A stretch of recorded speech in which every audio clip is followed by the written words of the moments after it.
the next market I have is the Pagan Market in Athena, the Athena Coffee Shop. Today I'm with Ren. He's the founder, creator of Renturation. Ren, can you tell your story on how you ended up starting this business, this small craft business? Well, I've been doing woodworking for 50 some years, and 50 years. Yeah.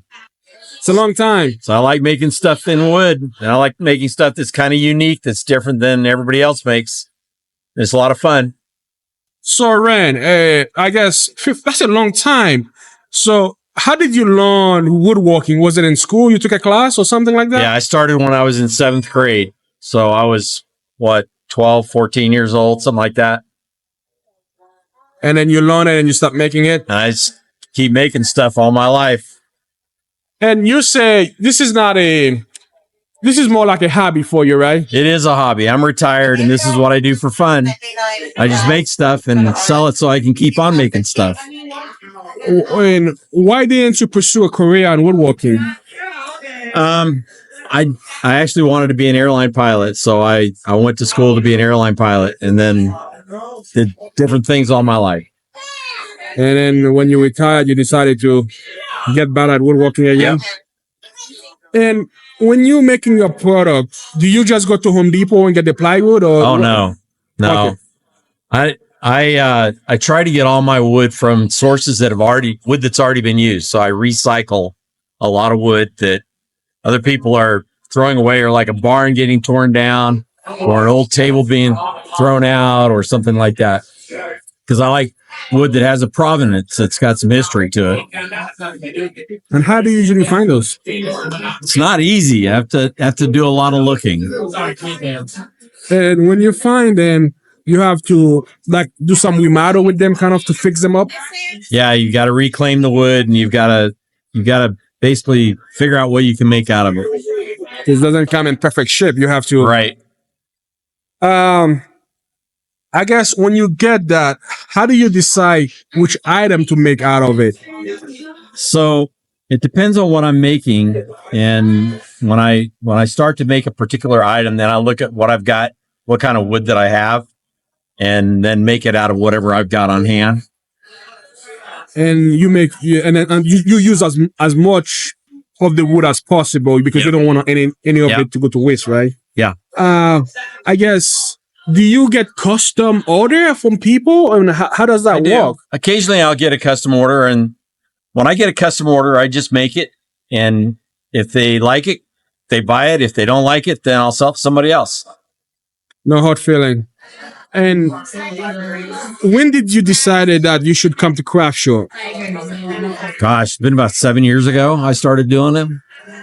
And how's that been going so far? I enjoy it. I like talking to people, so it's pretty fun. And it sells enough of my stuff that it kind of feeds the habit, and I can keep doing it.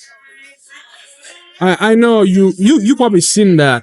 There's a lot of people that go to a craft show as a vendor once or twice, and they stop coming, What is the hardest part of being a vendor, you think? I think people have high expectations of how much they're going to sell. And I think there's a lot of people that do this and think they're going to be able to make a living doing it. And it's not likely that they'll do that.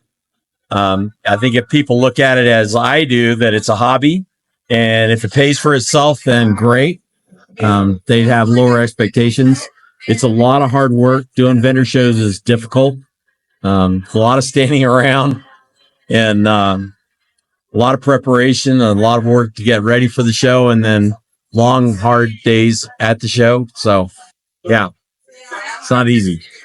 Yeah, I agree. I think people come with high expectation, taking the big shot, and they come first time, they blow them out of the water how little they sell.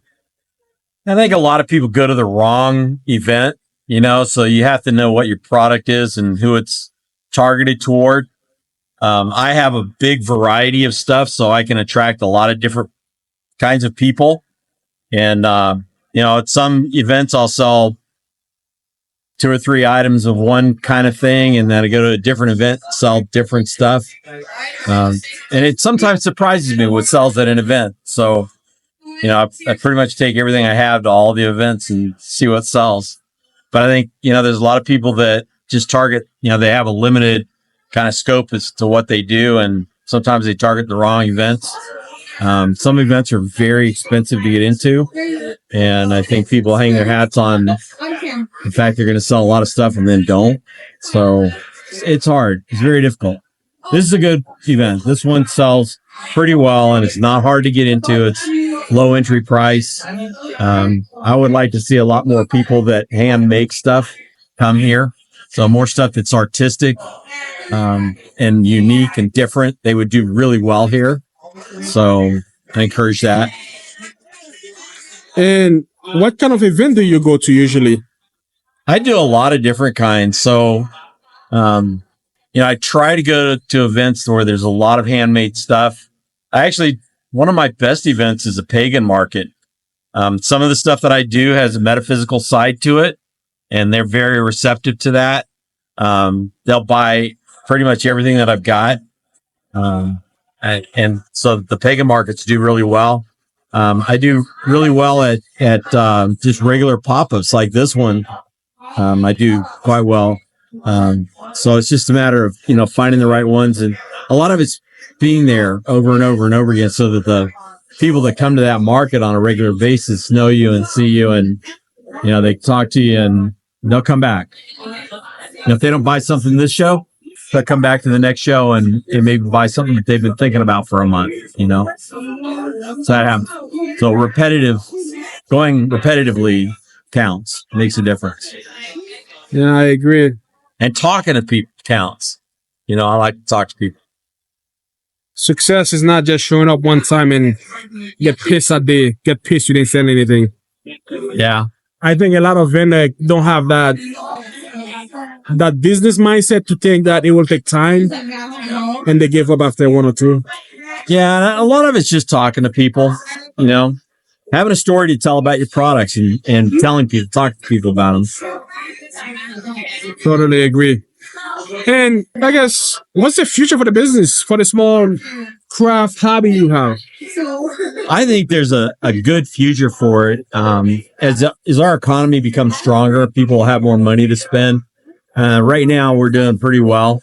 Last couple of years have been very, very difficult, but this year seems like it's loosening up. People are spending more money. They have more money to spend. They're more optimistic.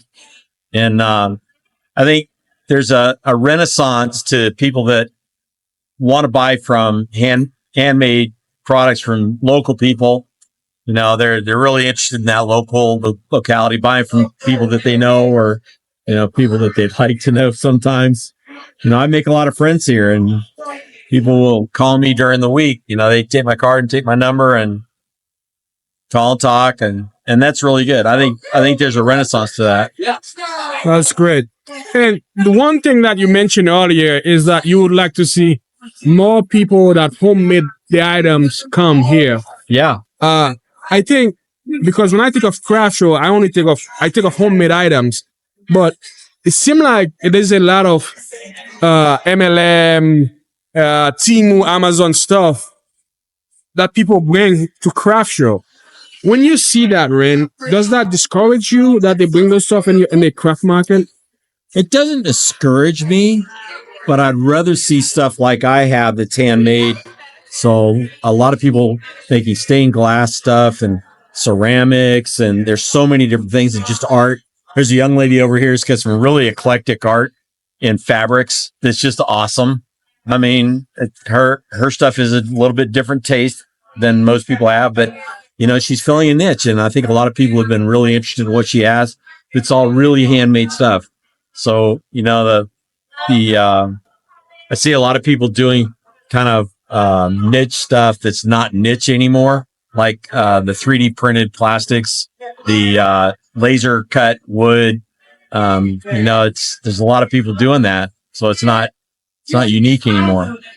But I see people that are also doing the stuff that is more unique, or every item is individual, especially when it comes to like ceramics and stained glass and things like that. People are making handmade jewelry out of silver, or doing wire wrap, but doing really high class, classy looking stuff. And I think that makes a difference. I think when you have something that's very high quality, that's just a cut above, that makes a difference. I totally agree. And I think a lot of people are willing to support American-made business. Yeah.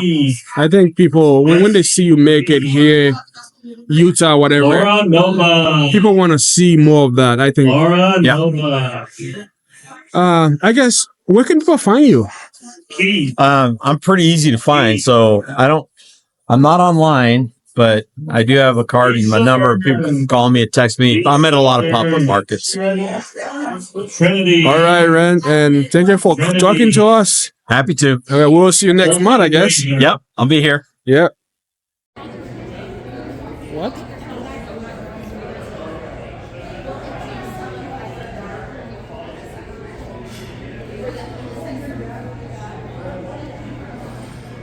How you doing, my man? Good, how are you? Good. You want to try some? What is this? Beard oils. Beard oil? Yeah. Give them all a smell. Try them out. So you make this stuff? Yep, every single bottle. Oh, wow.